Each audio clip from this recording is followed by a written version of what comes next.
Kag sa good vibes, nadumduman nyo pa balang ido nga si TikTok?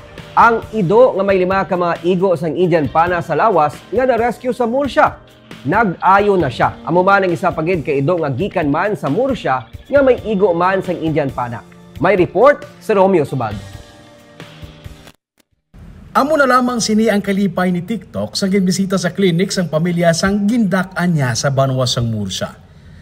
Ini si TikTok sang bulan sang Pebrero. Makaluluoy kay may mga nagaungot pa nga mga Indian target sa iyang lawas sa gin-rescue sang members ng Back Project PH nga Animal Welfare Group. Matapos ang halos 1 ka bulan, mapagsik na siya. Pero parayon nga nagapaayo sa shelter sang Back. Fully recovered na siya pero naga-antibiotics pa. Sa 3 ka semana, kapuno na siya. Naga-coordinate man ang 1 veterinarian animal clinic sa pamilya nga nagapanag-iya sa iya para mabisita siya sa shelter. Ilabi na ang 14 anyos nga si Jasper nga amo nagatatap sa iya.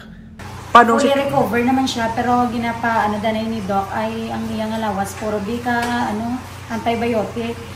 Kung pwede nagid mga around 2 to 3 weeks siguro mabalik siya para sa kapon. Ikapon siya. But ang owner nagabisita sa iya? O, nagkag-visit. Tapos na gina-contact mo naman kay may group chat kami tatlo nga. Oo. Nga kung pwede pakatuan kay tuduan mo siya naman kag i-leave lang naman bala ang may pakadto sa shelter. Pila lang kaadlaw matapos mag-viral sa social media ang natabo kay TikTok, isa pagid kaido sa Murcia ang na-rescue man sang grupo.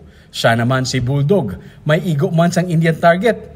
Ini na siya subong. Nagapaayo na kag inugbalik na sa iya nga tag-iya.